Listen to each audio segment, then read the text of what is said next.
Hello children, welcome to Asai education. आज हम करेंगे गुजरात बोर्ड की 7वीं क्लास की हिंदी की किताब का 8वां चैप्टर तो आज तक। इसके हम करेंगे प्रश्नोत्तर। तो आइए देखते हैं आपका पहला प्रश्न क्या है। आपका पहला प्रश्न है, निम्नलिखित प्रश्नों के मौखिक उत्तर दीजिए।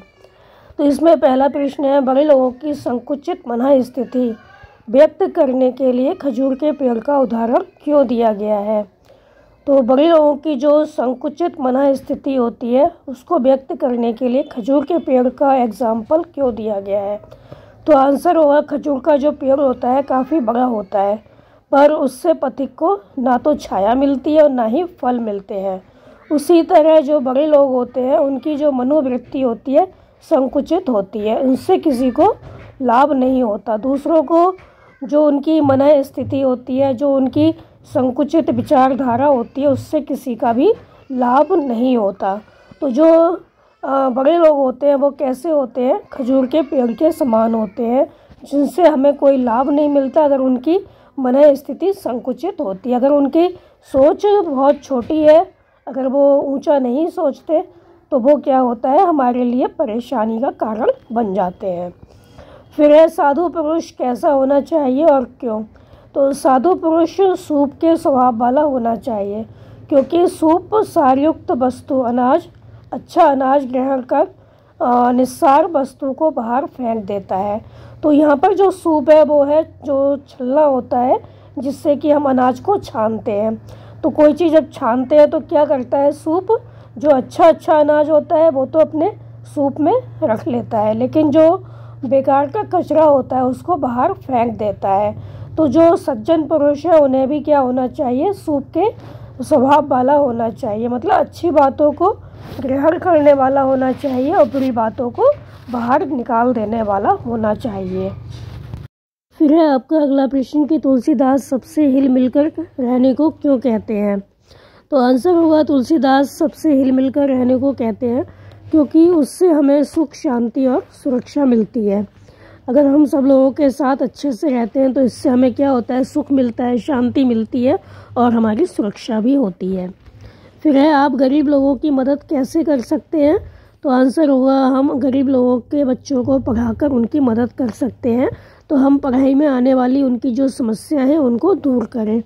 तो गरीब लोगों की मदद हम कैसे कर सकते हैं, जो गरीब बच्चे हैं उनको हम पढ़ा सकते हैं फ्री में, और उनको कुछ प्रॉब्लम आती है पढ़ने में तो हम बता सकते हैं, उनको समझा सकते हैं और इस प्रकार हम उनकी मदद कर सकते हैं। फिर है, सज्जन लोग अपनी संपत्ति का उपयोग कैसे करते हैं। तो सज्जन लोग जो होते हैं वो अपनी संपत्ति का उपयोग दूसरों की भलाई के लिए करते हैं। सज्जन लोग दूसरों का भला करने में अपनी संपत्ति का उपयोग करते हैं। फिर आपका अगला प्रश्न है, नीचे दिए गए शब्दों में विलोम शब्दों के सही जोड़े बनाइए और उदाहरण के अनुसार वाक्य में प्रयोग कीजिए। तो यहाँ पर कुछ शब्द लिखे हैं विलोम शब्द, तो आपको देखना है कौन सा किसके साथ आएगा। जैसे यहाँ पर है सत्य, तो सत्य का विलोम होता है असत्य। तो यहाँ पर एग्जाम्पल दिया गया है सत्य का असत्य।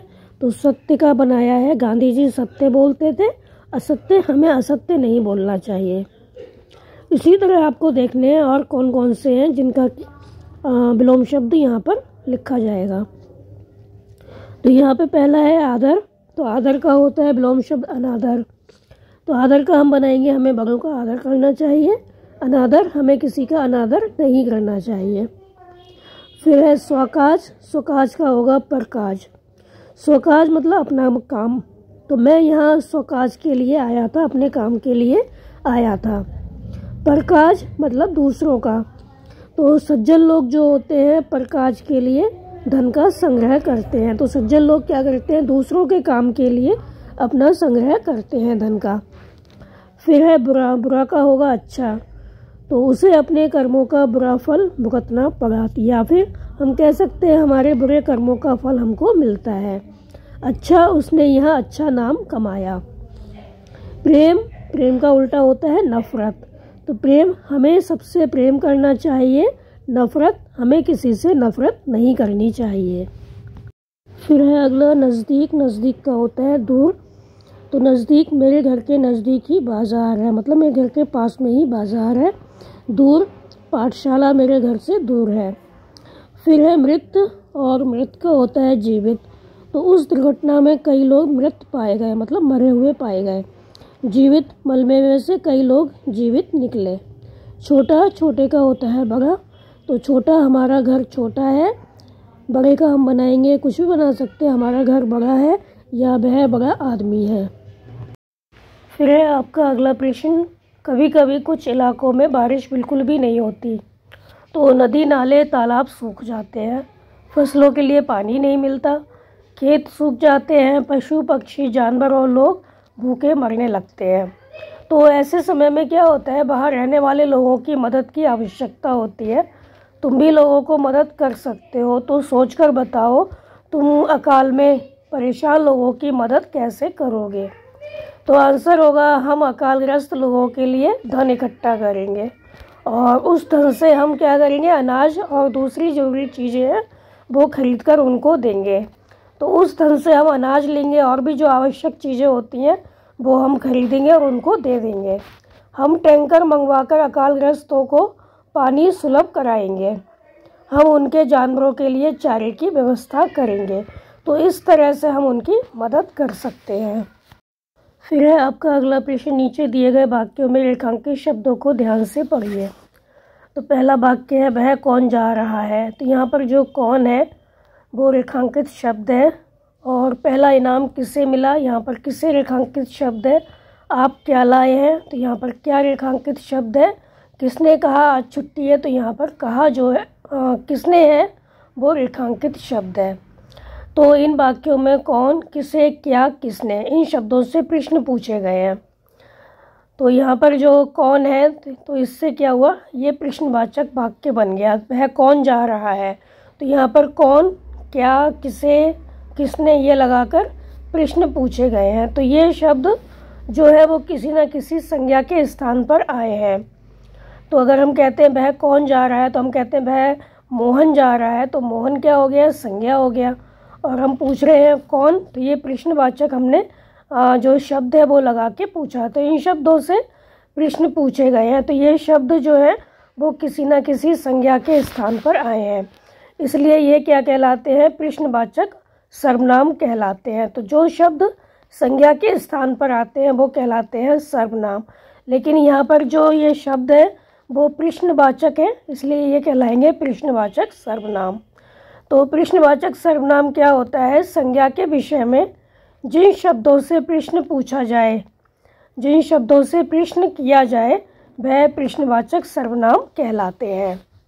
फिर है आपका अगला प्रश्न, जिसका काम सबसे अच्छा होगा उसे इनाम मिलेगा, जो जन्म लेता है वह मरता है।